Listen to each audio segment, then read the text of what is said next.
Thank you. And congratulations, champions. I'm really thrilled to be here. Thank you, President Coleman. Thank you, Regents, for this extraordinary honor.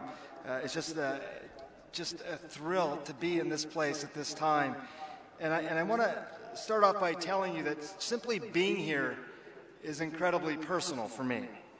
You see, not only was the foundation for most of my life conceived in this town, I myself was likely conceived in this town.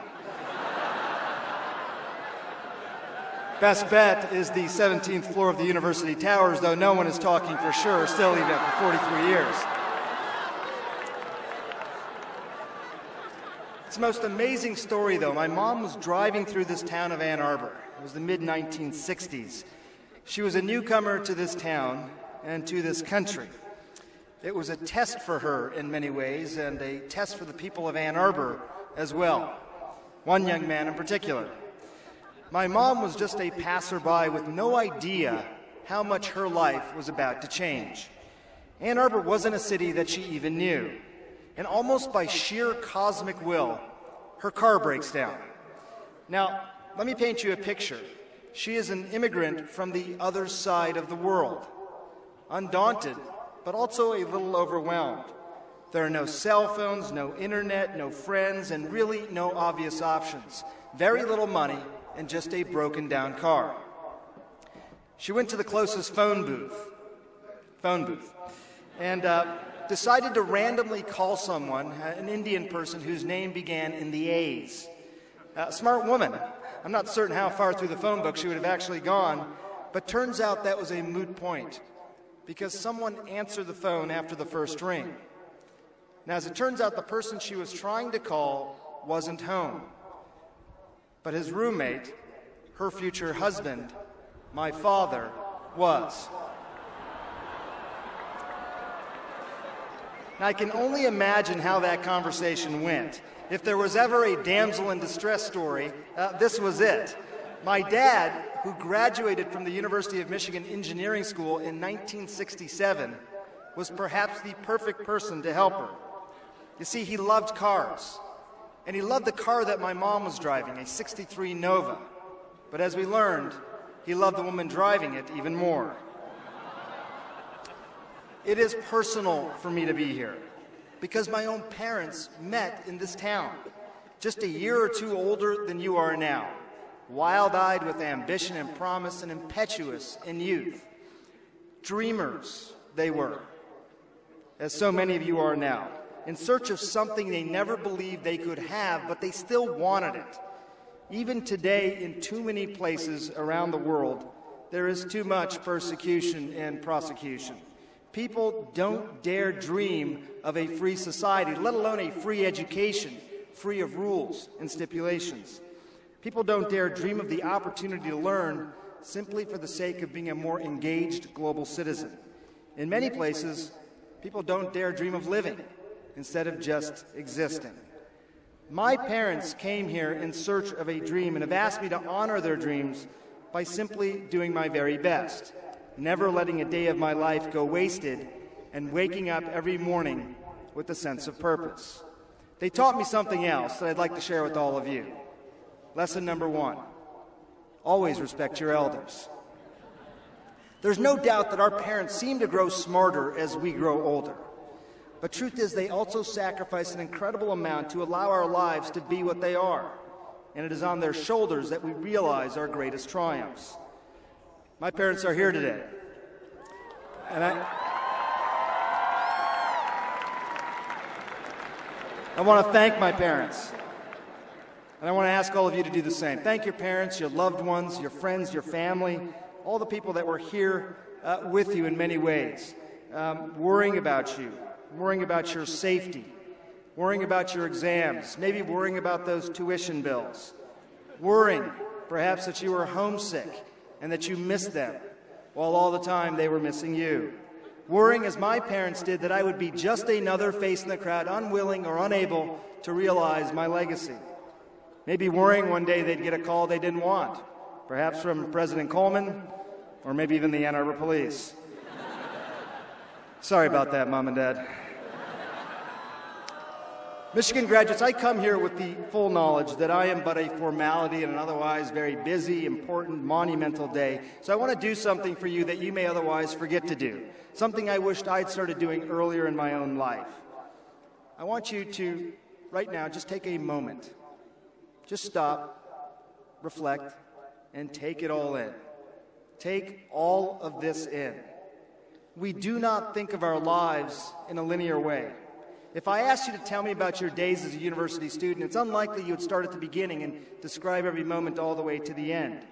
We remember series of moments, memorable moments, and together these moments make up the meshwork of our lives. So lesson number 2, graduates, make each moment count. Don't deprive yourself. Don't impose too many rules. Every now and then, eat a real omelet or a raisin French toast at Angelo's. And when you do, enjoy every last bite. Have real ice cream at Stucci's. And know that you're indulging and savor it. And graduates, if beer is your thing, drink a real beer at Ashley's. And if I see you out tonight, I'll even buy you one.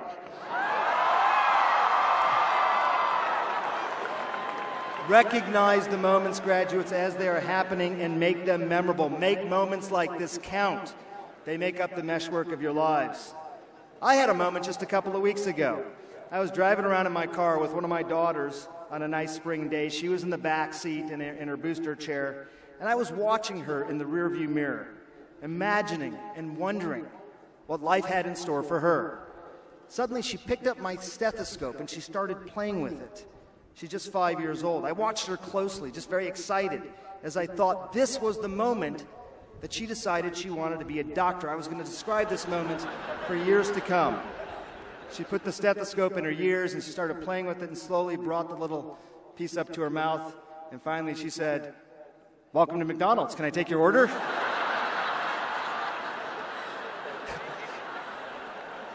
The moments aren't always what you expect.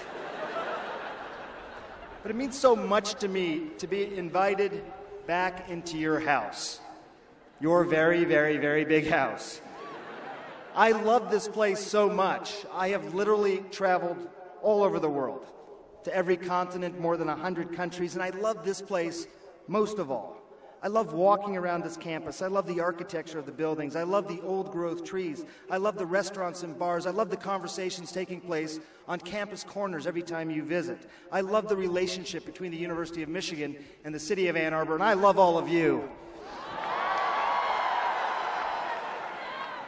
Now, admittedly, since I left Michigan, you've had 3 presidents, the First Lady, and the head of the United Nations as your commencement speakers. Not bad. But I have something none of them did. I am a true blue Wolverine. I am one of you. And I am at home today in front of you.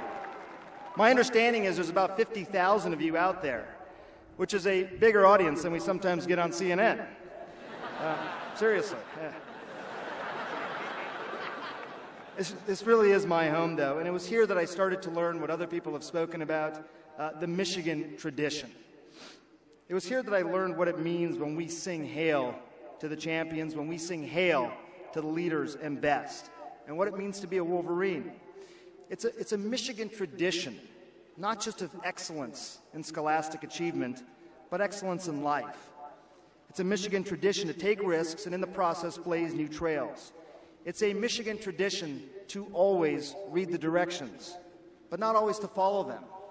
It's to always prepare, but to sometimes throw that preparation in the trash and allow yourself to be surprised, honest, and genuine.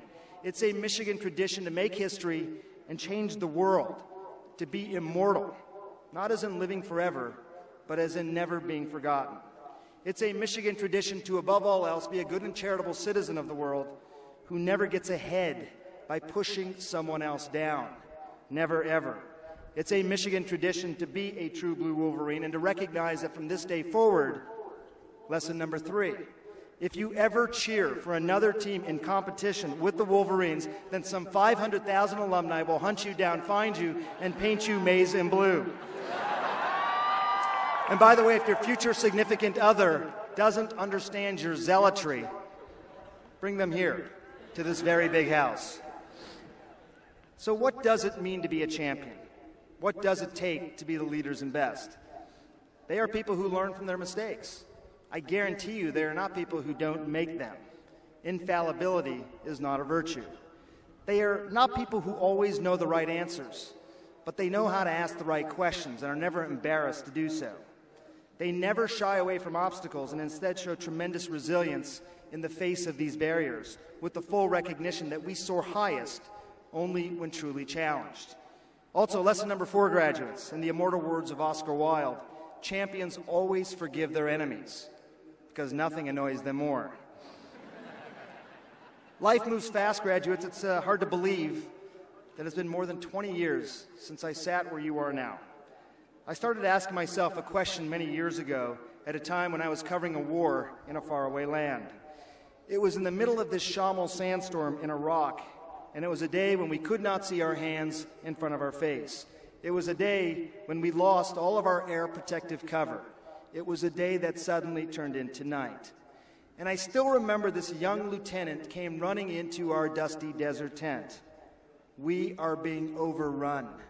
I still hear his voice in my head, and I still hear those shots that were so close. People started writing letters, they started writing notes, anything to be remembered in case they died. And I was told to do the same thing. Write the letter. Put it all down on paper. Make it count. So I ask you, graduates, right now, could you write the letter? To whom would you write? What would you say? Summarize your life in a few short moments near its end. I don't know what you'd write, and maybe you've never thought 2 seconds about it. But lesson number 5, graduates, make sure you can write this sentence. I am who I always wanted to be. Today, you may be a little scared, and you may be kicking yourself for feeling that way. But don't. Truth is, I like to be scared, just a little bit. I've been shot at, I've been beaten, I've been starved, I've been humiliated. And all of that was just for my wife after our last boys' weekend away.